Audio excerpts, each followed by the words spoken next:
Hello, friends. This is Sarah Bueno here. Welcome to Conversations with a Wounded Healer. I am talking with Rachel Grant today. And Rachel Grant is the owner and founder of Rachel Grant Coaching, and she is a sexual abuse recovery coach. She's the author of Beyond Surviving, the final stage in recovery from sexual abuse. And she works with survivors of childhood sexual abuse who are beyond sick and tired of feeling broken, unfixable, and burdened by the past. And she helps them let go of the pain of abuse and finally feel normal. And I'm going to put normal in quotes because let's be honest, we're all fucking crazy. But I understand. And when you listen to her talk, I think you'll understand what she means by normal. So I think it's really interesting how Rachel and I came to this moment of doing this interview. She didn't send me an email. Her assistant sent me an email and said, hey, my boss, Rachel, is really interested in being in your podcast. And, would you have her on? And to be totally honest, my initial response was, who's this bitch? I am a total snob when it comes to letting people in my life. I'm really particular, and especially about this podcast too, right? I want to be protective of this and not dilute it in a way where I'm not holding people to a certain standard, I guess, that I'm trying to set with this podcast and the level of healing work that makes me sound so judgmental. I think I'm a little judgmental today.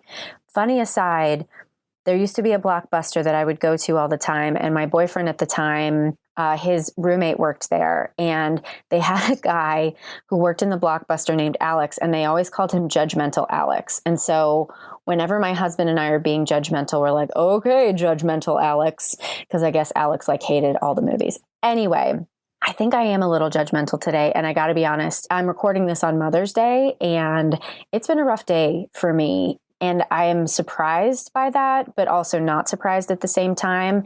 And I think that discomfort that I'm feeling about this day is causing me to be a little crunchier and more judgmental. So I kind of just want to call myself out on that and share that.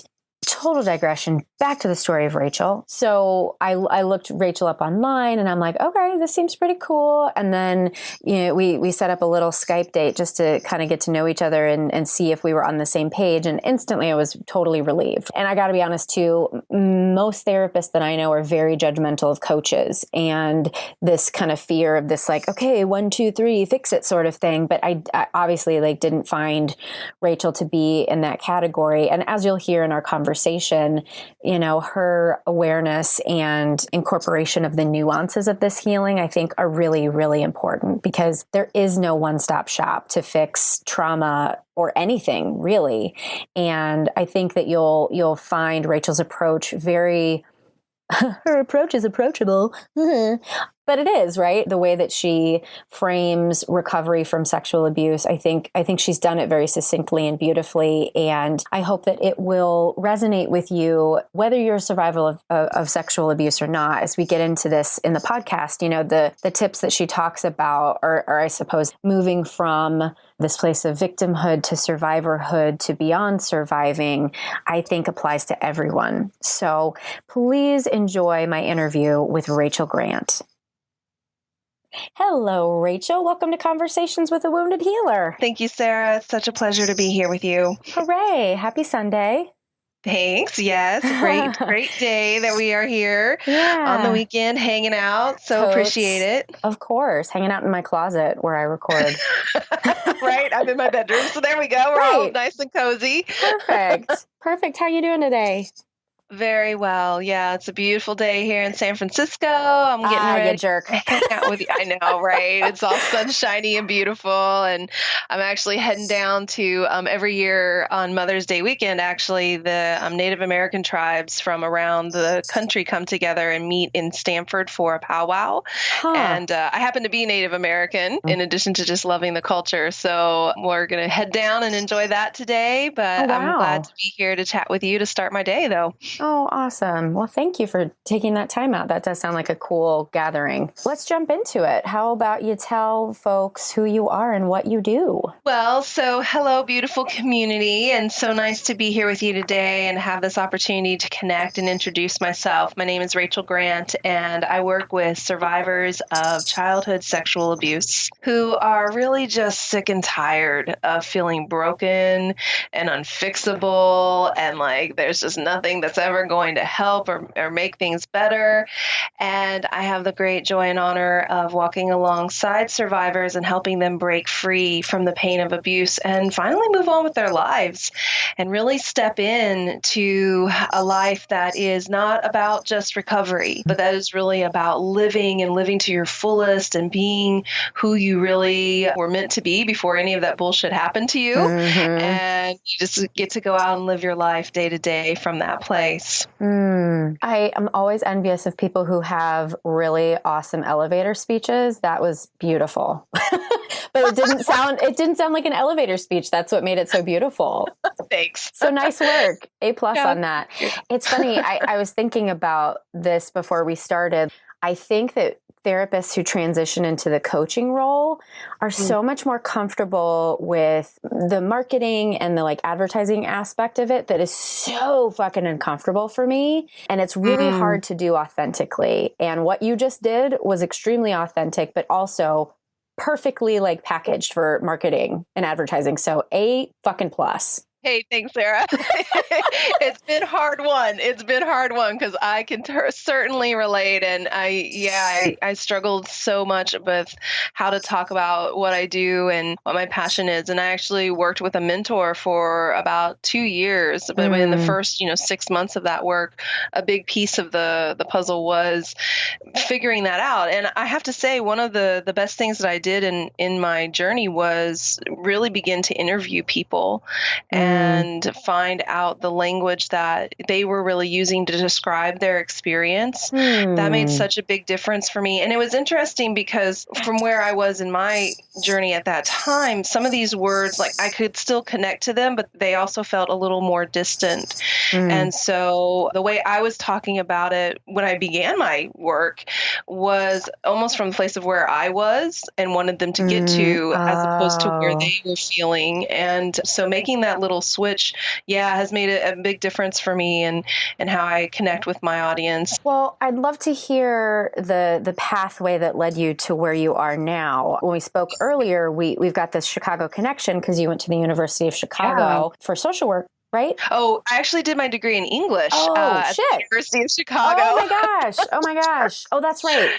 Right. Yeah, life's, one of those winding stories. I really thought I was going to be a high school teacher. Me that too. was my I was going to be a music teacher. Yeah. Oh my gosh.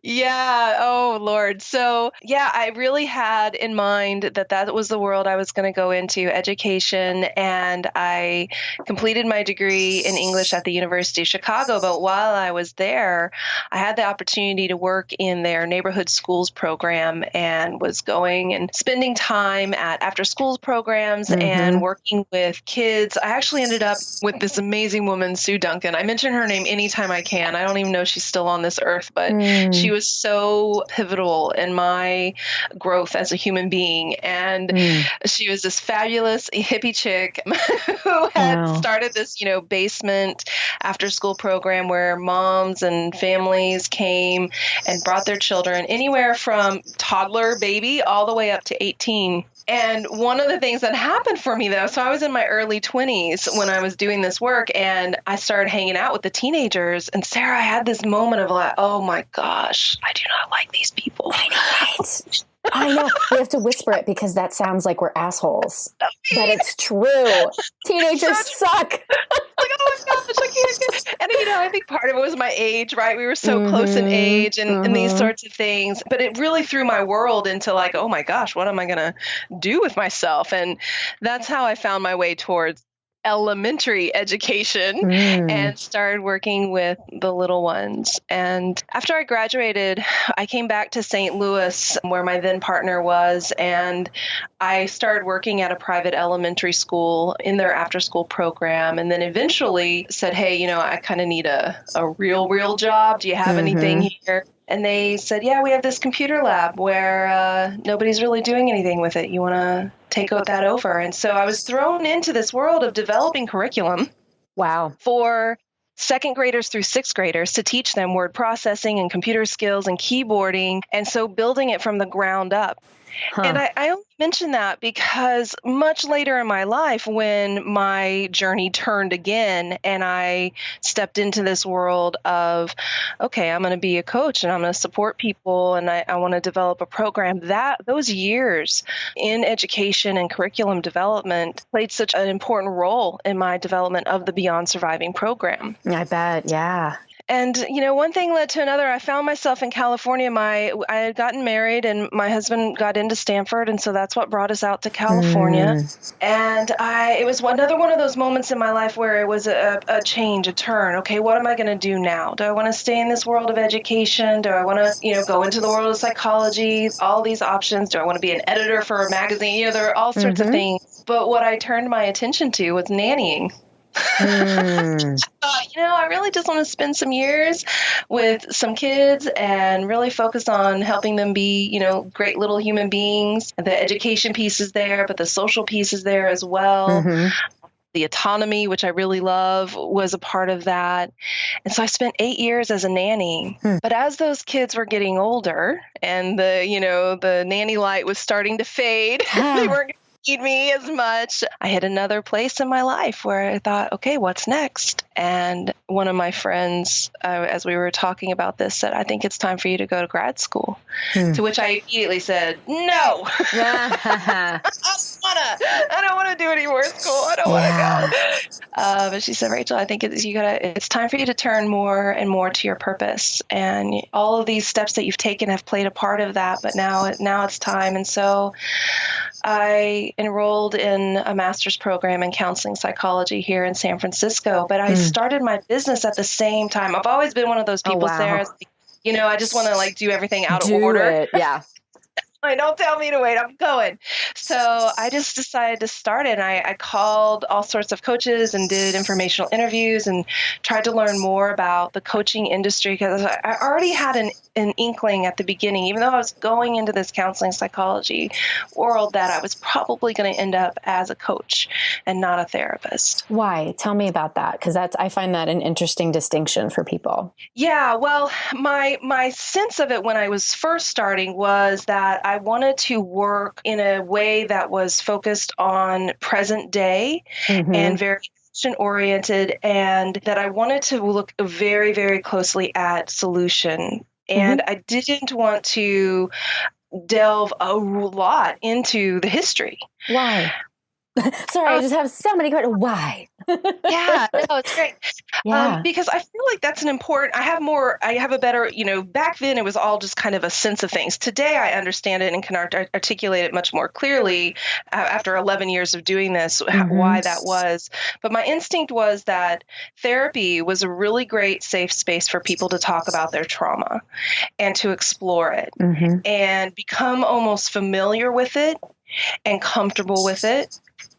And I knew that I had the capacity to do that, but I also knew that I wasn't very interested in diagnosing people. I wasn't very interested in sitting in that space with people. And my personality doesn't lend towards that in a lot of ways. Even with friends, I'm kind of the friend that they call when they're ready to do something about it. Oh, interesting. Okay. You're to just vent about it and talk about it. I can do that if you very specifically ask me to do that. But otherwise, if you're calling me, we're probably going to start talking about, well, okay, how are we going to resolve this? What are we going to do? And that felt like that was what the coaching world was really all about. Can I ask some more questions about that? I'm getting all therapist-y now because I'm just curious, because I think that when I jump into fix-it mode, I know that it's because I'm uncomfortable with that person's emotion, or my sense of needing to be needed kicks in because I want to fix your problem for you. Like, I'm curious if you relate to any of that. Yeah, I think it also had a lot to do with where I was in my own personal healing. When I was sexually abused by my grandfather when I was 10, from like, let's say 10 to roughly 11 and a half. The abuse probably started earlier than that, but I always mark it as him because that's when I have the most conscious memory of the abuse starting. I really went into that place of denial. Like, I don't want to talk about it. I just want to pretend everything is okay. And I stayed in that place until my early 20s. And then that's when I went into therapy and I started, going to groups, and I started acknowledging that I had been sexually abused and it had affected me and needed to be dealt with. And so I spent probably my early 20s to about my mid 20s in that kind of inquiry that I equate with therapy. There's a lot changing today, right? Therapists are starting to do a lot of things differently, but back then that was definitely the space of, how do you feel about that? Right. These sorts of things, which again, very good. And I needed that. I needed a place where I could just vomit it all out, right? And I wasn't going to be necessarily told what to do about it or supported, but by my mid 20s, things had really shifted. I had done a lot of healing work and I was starting to become really frustrated with this process of talking about my experience. Yes. And when I was actually starting to be more forthright with my, my healing helpers and say, so what do you think I should do about this? And what did they say? Yeah. What do you think you should do? Oh, that's fucking bullshit. Yeah. I'm sorry. Yeah. Boo. Not good. Not good. I'm like, well, if I knew what to do, I would not be sitting here paying you. I would just go do it. Oh, right. That's unfortunate. And then my life was also changing. So I had been in an abusive relationship for 10 years. And that had taken a real toll on my spirit and on my sense of self. And when we divorced in 2006, I was scared shitless about my life. And I was in this new apartment. I had just a sleeping bag and a lamp. And I had one of those like, oh, fuck moments, right, Sarah, where I was like, okay, it was the little talking to moment where I was like, Rachel, you have got to get your shit together. If you do not figure this out, you're going to spend the rest of your life just miserable and frustrated and fighting and just going through every day, just like white knuckling it, right? Like, I can get through this day. Yeah. Okay. Get through this day. And that's really what led to my obsession with looking at this differently. And so by the time I really wanted to answer that question, how do we heal the injury trauma? And so all of this is happening at the same time. I'm going into my program. I'm starting my business. I'm having these, this is a knowing laugh. Like, yeah, I get it. It's like, oh my gosh. Yeah. So much happening. And so, And so I was at that place in my journey where I wanted to find out for myself what's next. What is next? I remember this moment with a guy. We were talking and I was sharing a little bit about my journey. And he said to me, Sarah, Rachel, I'm inspired. You're such a survivor. You've gone through so much and you've really, made it through. And I just really admire what a survivor you are. And this poor guy, because he did not know what he had coming that day. And I didn't know that day either, but it just hit something in me. It's like hit a point of anger, I think, where I just kind of, went off on him a little bit and was like, you know what? Fuck that. I'm sick of being a survivor. That is not a badge of honor. That is not the way I want to live my life. There has to be something beyond surviving. And it was one of those moments where he just kind of smiled. He was such a great guy because he just kind of smiled and he said, well, there's the name of your program. Yeah. Wow. Yeah. And so bit by bit, I started piecing all this together. And during my program, I also became really obsessed with neuroscience. Nerded out. I love it. Nerded out. Man, I came across Dan Siegel's work and so many things that he was talking about in his book, The Developing Mind. I was like, oh my gosh, that's why I do this. Yeah. Okay, that's happening in my brain that's causing me to react this way? Oh, that's what is actually happening on a neurological level when I'm feeling triggered. Okay, got it. And so that's really when I realized, okay, I can take all of this information and I can create really simple, really doable strategies and techniques that will help me to heal my brain. Healing my brain, I can heal this injury of trauma and guarantee that I don't spend the rest of my life in recovery. So I was just thinking about that moment where I just was so like, whoa, okay, here it is. And for the for the next couple of years, I was just a guinea pig for, myself. Okay, let me try this. I don't know how to do this in my life. Let me figure out what I need to learn. Part of it, I think, Sarah, too, was realizing that I had missed a lot of life skills. Just how do you get through life kind of stuff, because I was in the midst of trauma and pushing away trauma and reacting to trauma. And so things like setting boundaries and how to trust and communication and these sorts of things were like really foreign to me. And so I realized that it was really two sides of a coin here. One side was healing the trauma, and one side of the coin was learning these skills that I hadn't learned. And side by side is how I could, really become whole and complete and able to live my life powerfully. And then I had some great mentors who guided me along the way and, gave me my first clients and supported me. And I started working with others to see if what I had created would translate and help them heal the way it had helped me. And, thank goodness it did. And 11 years later, that's what I do. I work with men and women all over the country, all over the world, taking them through this Beyond Surviving program. I'm going to ask you about the word recovery, because it sounds like you and I view it in very different ways. And this is one of the cool things I think about this podcast is I'm recognizing that based on the way that we're framing any word, whether we're putting some sort of judgment on it or not, is how we do or don't identify with it, right? Like the word healer and wounded healer and all of that. And so it sounds to me like the word recovery for you, I'm not going to say has a negative connotation, but a less positive connotation than it does in my life. Because I think about, working with addiction, addiction is something that you don't heal it. It's always there. And it's a part that you kind of work with. And I think of my own self as how do I put it? Because the process of healing for me always continues, but not in a way that pushes me into this, like, oh, you're a survivor. Because I hear that I'm almost hearing that you equated the word survivor with victim. Okay. Yeah.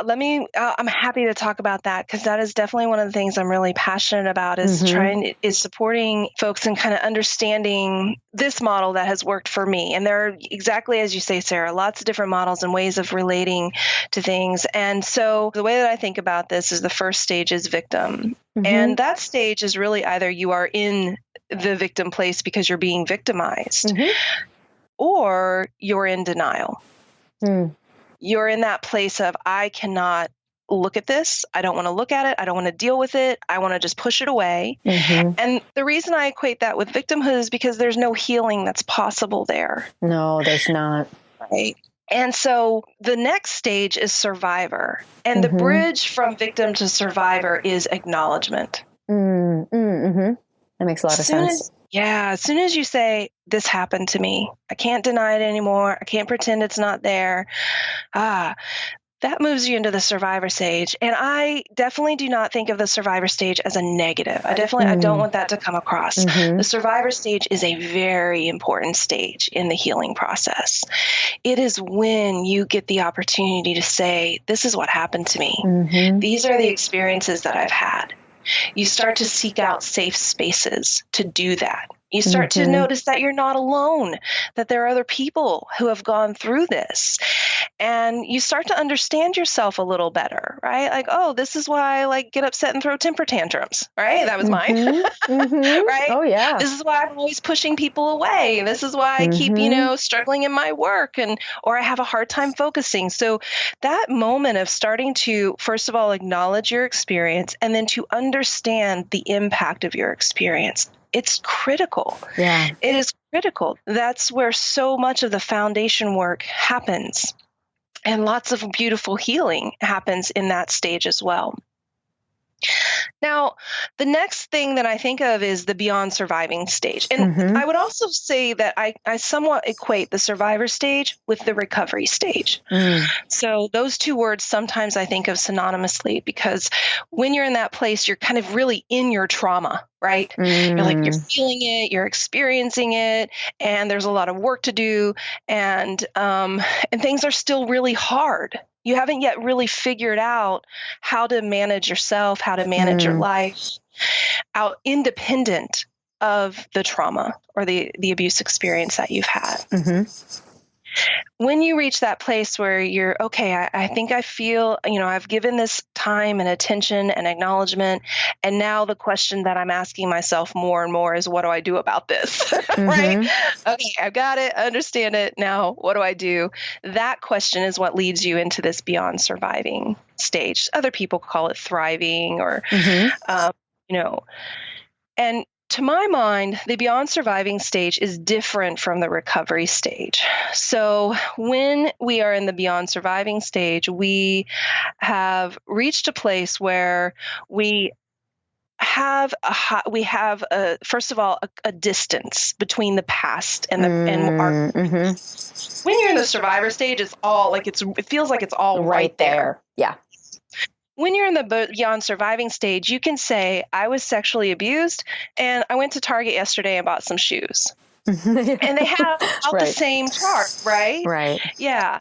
And it's not about, minimizing the experience or dismissing it or belittling it. It's just that all of that charge and energy around the trauma has dissipated.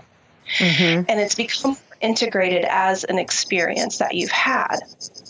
Integration. That's the word. Yeah.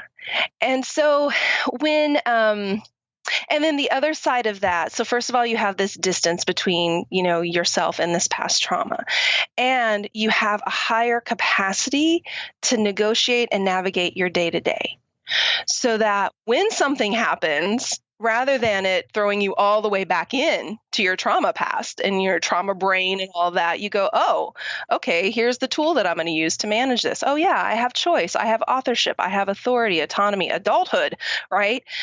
To navigate what's happening in my life. And so you're able to really strongly self-resource when you're in that stage of healing.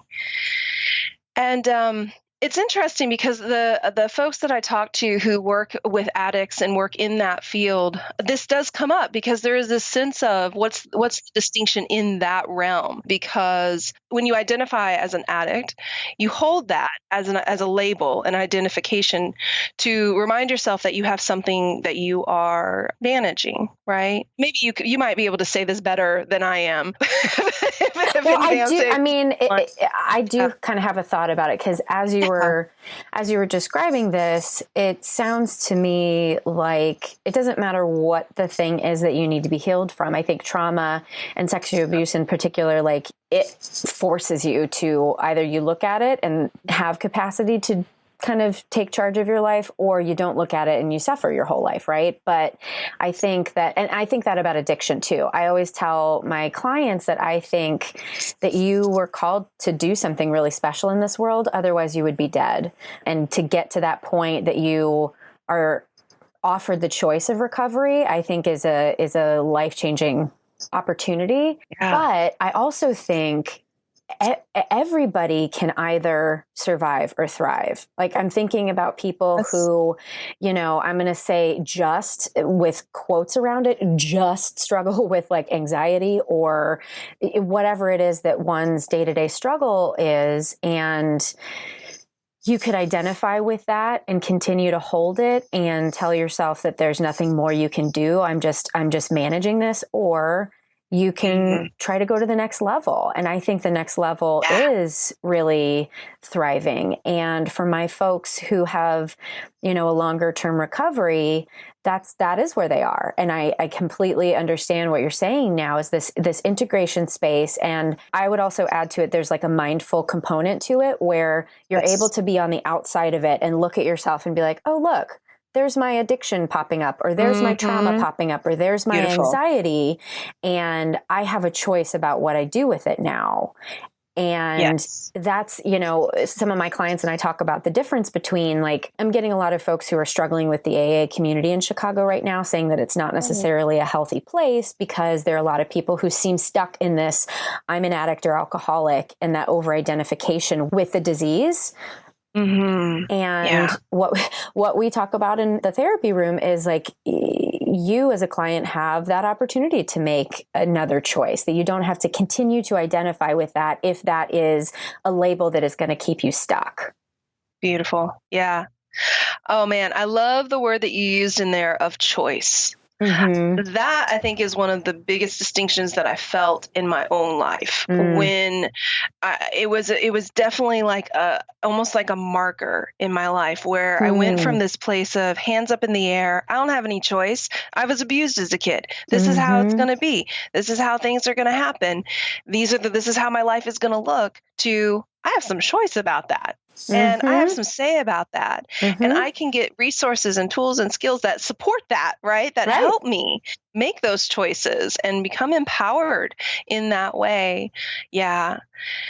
I sometimes tell my clients that Beyond Surviving is at first a program that you're going through that's teaching you some things and helping you understand yourself and get clarity. And then after you graduate, it's a lifestyle. Right. It's about that maintenance. I love that, that idea of going from management where I feel like I'm just trying to get through to maintenance. It's just like anything else, right, Sarah? Like if I decide I want to have a healthy body, right? And I go out and I, do that work to get that. But then I say, all right, got it. And then I sit down on the couch and I don't move for 5 years, right? Everything, it's all going to go away. And our brain and our nervous system and our spirit, our emotions, they need that same kind of love and attention and maintenance. And I love what you said there too about just that mindfulness and that awareness that you're noticing it. Uh-oh, man, I'm getting a little pudgy around the middle. Better whatever it might be.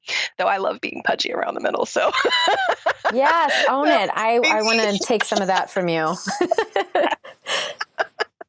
But the idea there, I think that's been helpful for me in framing what my life can really look like has been, okay, it is going to be this shift. And that's really what I try to bring forward for my clients. So they can really see, okay, all right, there is something next. And this work that I've been doing at this stage is super important and critical. And that is where I think therapy is super powerful, right? Men and women who can sit and hold that kind of space as people are really just in the pain of it and the acknowledgement and fully present with that experience is so powerful. And I just want people not to get stuck there. Similar to what you're saying, what's happening in AA sometimes is that there is a next. This is not a life sentence. Yeah. Well, and I think that can generally happen in the therapy room. That you perfectly described it when your therapist said to you, well, what do you think you need to do to heal? Yes. And I think that's I'm going to sound judgmental, guys. Sorry, here it comes. But I think that is when a therapist hasn't done their work to go to the next step, right? Like if you're a therapist who is managing instead of thriving and, doing this deep work in order to get to the next step for yourself, then it's hard to take a client there because you don't even know it's possible. I love one of my favorite mentors. He always says, there's no healer who is perfect and done with their work. But if you are a healer, you need to at least be a few steps ahead of the people you are helping. Yeah. Love that. Oh, I've shared before. I have one client who I am literally like just a couple steps ahead of him. Like he'll bring something in and I'm like, I just motherfucking talked about this with my therapist. Like, how are you right behind me? It's just brilliant though. It's lovely. And that's the piece of, parallel process that I find so exciting. Yeah, it is. It is. And, I think every client who I work with, they absolutely add to my own, construct of myself, my sense of who I am, my sense of what's possible. I reach higher capacities of, who I am through the conversations that I have. And that is one thing that I love about this journey, alongside just seeing people really get their lives back. We have such an epidemic in this world of abuse. Yeah. And, resources are not as abundant as they need to be. And I'm always in the of, how can I increase my impact? What can I do to make things more accessible? And I'm, one person. So what does that look like? How do I expand? And these are big questions that I struggle with as an entrepreneur, as a business owner, as a healer, but important questions to ask. And for every person, it really inspires me when I think about not just that one person, but the trickle down effects of that one person being healed. Exactly. What happens in their partnerships, what happens in their communities. And certainly for the men and women who I work with who are parents, I get super excited when I hear them say, oh, I'm teaching clear requests to my kids. I'm like, yes, that's amazing. That's awesome. Yeah. I try to think about that too, because as just one person, you certainly can't. And I think we go into this business because we do want to heal. We do want to help. And, I certainly, part of me wanted to save people and all of these sorts of things, and realizing that it is helping a lot of people, even when you're helping one person, because you're right. It's that like ripple effect of who else are they impacting? Most definitely. Most definitely. Well, because you've dropped the healer bomb a couple times, so let's shift into that place. How do you conceptualize the word healer in terms of your own work? Yeah. I think of myself as a companion in another person's journey. I really think of it as walking alongside someone. And then sometimes, just as we were just talking about, a little step ahead. Right. So I imagine it like we're out on a hike together and we're having a conversation. And we hit places in the path where I need to go a little bit forward. It's too narrow. So I go forward, right? And then that person follows behind. But in every step, anytime I'm ahead, I'm really always trying to bring myself to that place of really trying to make it such that they feel like I am right there next to them where they are in that moment. Right. And bring back in my experience. Yeah, I remember when it was like that. Let me tell you a little bit about my experience with that and what my life was like. And I think that was another big reason why I went into coaching. When I first was experimenting with this idea, this was back in the days when I went to church. God and I are in a different place these days, but Yeah, I love how that shifts. But I went to the care pastor at my church and I said, I know there are other women here who have been abused. And I think it would be really badass if we had a program for survivors of sexual abuse. And he, as it turned out, had also been sexually abused. Oh, wow. And he shared his story with me. And so I launched this just free program, and I was using a different curriculum at the time, another woman's book, Shelter from the Storm, which I refer to in my own book because there are so many great little pieces from that. But I also was already starting to build in things that I felt like were missing. But at the end of the first round of that, one of the participants came to me and she said, I'm really thankful for all the things that I learned and the tools that I now have and the things that have shifted for me. But the thing that's made the biggest difference for me was every time you told your story. Yep. Or you identified and talked about, I used to lay down on the floor and kick and scream. Yep, I remember that, like whatever. So that really compelled me to lean towards coaching because I felt like I could better integrate without as much worry or concern about, breaking rules.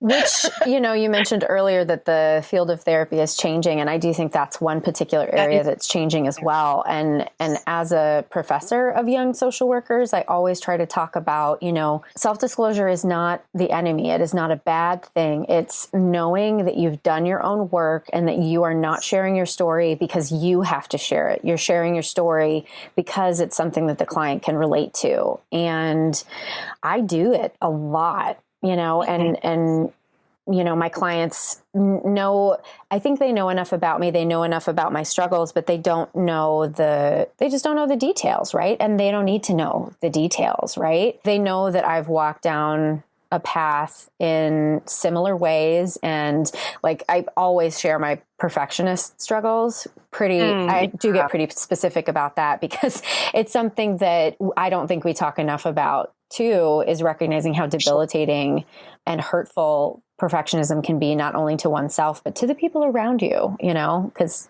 you become a rigid bitch sometimes. Oh, honey. And by you, I mean me. Yes. Yeah. So I have on my phone, if you look for perfection, you'll never be content. That's my screensaver. So I understand. Yeah. Yeah.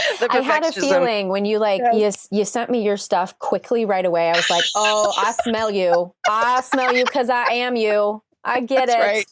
That's right. Oh, because goodness. God forbid we don't do it right. And that would be unacceptable. That's right. So sorry, digress. I love that, Sarah. And I'm so glad to hear that. And I do see that in the field of therapy, that, becoming a little more solution focused. There are therapists who are blending coaching with therapy, which I think is awesome. And being able to share your story, I think, is so powerful, exactly from that place that you're talking about, where it's here's something that's going to illustrate what it feels like. It helps me connect. And here's what it can look like instead. Right. Right. And being a model for that and supporting that. Yeah. So to segue then to wounded healer, how do you feel about that label? Yeah, it's interesting because I know, like, that book that came out ever ago, it's one of those books that I've never been called to pick up. It doesn't repel me. Like, I don't have like a response to it, but there's something that just feels like it's incomplete in some way. It feels like, I think of labels as a way of assigning a role or being representative of how I think of myself. And so it's just never fully resonated with me. And at the same time, the way that I think, like, one of my other mentors, he always says, your mess is your message. Oh, I love that. That's going to be the title of this episode, girl. Oh, yay. Love it. Yeah. And that's more what I think of. I think of myself more as like, I was a mess, honey. I was a mess. Oh, and yeah. then let me tell you more about how life got a little less messy. And how I learned to navigate some of the messes that life bring us in the day to day, because I don't really feel wounded, Right. and I wouldn't carry that label, just like I don't necessarily think of myself as, even abused or a survivor. Right. Yeah. I think I had an experience of sexual abuse. That's exactly what I thought you were going to say. It's so funny now, like, doing these interviews, I really do need to do some sort of research study around this, because I think it is so important about how the energy that language has for a particular person and the definitions around things frames then how we frame ourselves, and how powerful that could be for clients to be able to tap into. And I think this is probably part of like narrative therapy, right? Is being able to retell your story in a different way. But I think there's something so specific around the energy that words hold, and the energy that Wounded Healer holds for me. It's just very different than it is for you. And that's perfectly fine, right? Yeah. We're doing the same shit at the end of the day. We're just putting a different framework around it. Exactly. When I was really digging in and trying to pull myself out of my mess and was reading everything I could, one of the things that I turned back to was faith and different religions. One of the things I've always done is just read different philosophies. And I was reading like the Buddhist text one day, and I came across this quote, or, just a piece of it. And it said, language is one of the switches that controls our lives.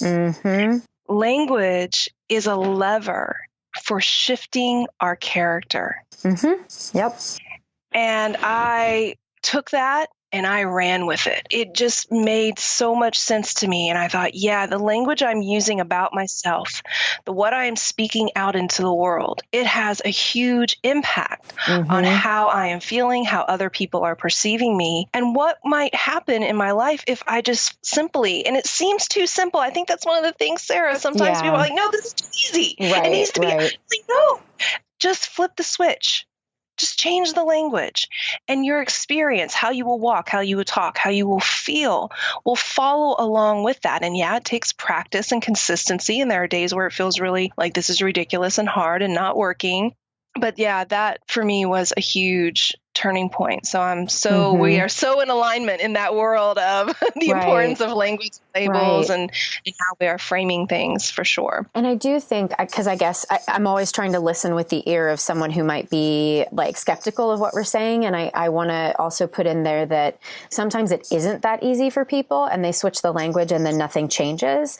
And then I think there's something else going on there that really does need to be uncovered in therapy. Because as you were talking earlier about the shifting from victim to survivor to beyond survivor, I think of, I mean, I've talked on this podcast before about my identification with being a victim and what I feel like that was doing for me in order to remain identified with someone who was hurt. I had to do that because I didn't want to let my parents get away with hurting me, because otherwise nobody'd be able to see it. If I wasn't crazy, then everyone would be like, oh yeah, her childhood was fine. Everything was perfect. She was great. Yeah, right. And I still need that recognition. So it's that part of me is something I've really, really for the past year had to tap into. How do I make space for that experience, but not get stuck in there? So it's so fucking good. It's easy and it's complicated simultaneously. Thank you for calling that out. I think that's a really great distinction because, one of the things I do say is okay, here's a piece, right? There's more to do, of course. There's definitely more layers to do. But when we can connect to, that's one little piece of the puzzle, and that can be something that switches. And, okay, if I grab over here and I learn how to regulate my nervous system, and, now I understand how to interrupt the amygdala response system so that when I get triggered, I can interrupt that process and reclaim, myself in that moment. And we put all these pieces together that the individual strategies themselves are not complicated. Right. It's the combination of them and then that consistency. And we all have the commitment and the compassion for yourself. We all have moments where we lose our shit. I go into a moment, but the real big difference for me these days is one, the frequency with which that happens. Right. is way, way less. I mean, it used to be every day, multiple times a day that I was in a triggered state and I was, disrupted. Now that's very rare. And when I do find myself in that place, I have this higher capacity that we were talking about earlier. So it's kind of one of two things. Either go, I'm in this thing, and you know what? I don't care. I'm not using any of my tools. I'm just going to stay. Right. Yeah. That's where I am today. I'm staying on the couch, and I'm just going to be okay with it. Cuddle up with it, just be with it. But that awareness that that's what you're doing is very distinct, and it is a higher level of healing. And then also the other side of that is then being able to activate and go, okay, I'm going to bring myself out of this. What choices do I want to make? And we have to have compassion on ourselves, because I tell my clients all the time, I've not yet figured out what tool or what skill we need to make sure that life is never hard again. I haven't figured that one out. Right. Yeah. Well, I was just going to say the gift that Buddhism has given me, I still struggle. I'm not going to identify as a Buddhist just because I feel like I'm not worthy of it yet, but that's a whole nother podcast. But the gift of delving into Buddhist philosophy is it's not our circumstances, it's how we relate to our circumstances. Because there's so much freedom in that. If I realize I don't have control over what's happening outside of me and I have to let go of that and accept, but I do have control about the way I respond. Yeah. Yeah. It's such an interesting experience. One of the things that I work on with my clients is really around this choice piece. I think for a lot of survivors of trauma, this feeling of I don't have any choice, I don't have any say, I just have to take whatever is dished out is really dominant, because that's exactly what is happening when you're being abused. Right. You don't have any choice. Yeah. You don't have any say. You do have to take whatever is being dished out. But the trap of that is we continue that patterning into our adult lives where it becomes a disservice. And over again, when we do that lesson, it's so beautiful to me, these little moments where a client goes, wait, you mean I I have a choice about that. Mm-hmm. Right. Say about what? And it's one of those like, are you kidding me? For real? And it's such a beautiful moment when it clicks in. And yeah, there's work to do to get to that place and other little steps that come before that. But it is so empowering when we realize that we are not prisoners to our past. Mm-hmm. We're not prisoners to our trauma. We have authority. We have the right to choose, something we didn't have then when we were being abused, but we have that right today as adults. Amen. Yay. Well, we're coming up against the hour, so I want to be mindful of time, but is there anything, I feel like we could continue talking really forever because there's so much that we seem to resonate on, but is there anything that we didn't talk about that you really want to share with listeners today? Well, I just want to offer a word of hope because I know that I'm speaking from a place of like, go out there and do it. It's great. You can live and you have choice.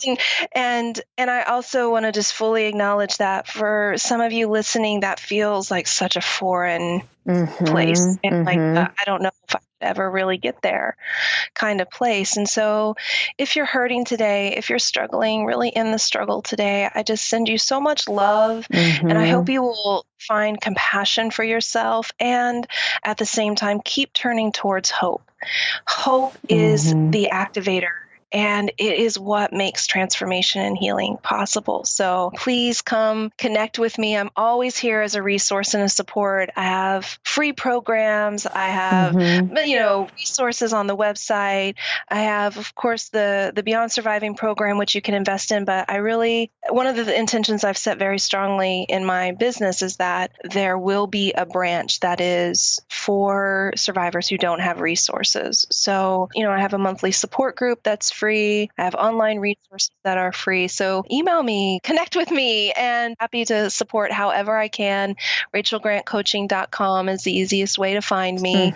And I just thank you, Sarah, so much for this time with you. It's really one of those wonderful experiences where you have a little kindred spirit moment where like we've just started to connect, but I'm so happy to know that you exist in this world. Same. And out there doing what you're doing, and the world is better for it. Oh, thank you, Rachel. I feel the same way because it's, in doing this podcast, one of the reasons I wanted to do it was because there's so many bad providers out there. And I'm sorry, guys, I guess maybe I'm a little salty today. I'm feeling judgmental, but there are people who are doing harm and don't know it because they're not doing their work. And so to find another person who is doing some really important work in a really meaningful and mindful way is a joy. And to be able to use your own story as a platform for that's just fucking awesome.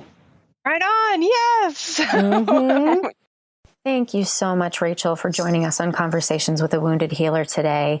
I really appreciate all the connection and conversation and all the work that you're doing in your community. And thanks as always to Andrea Klunder and Edwin Ruiz at the Creative Imposter Studios for editing, to Liam O'Donnell for the album art photo, and to Ben Mueller for our theme music. For more information on Rachel, you can visit my website at headhearttherapy.com/podcast. And don't forget to find Conversations with a Wounded Healer on Facebook and Twitter, and follow us on Spotify or subscribe on iTunes, Google Play, or Stitcher. Thanks a lot for tuning in. Until next time.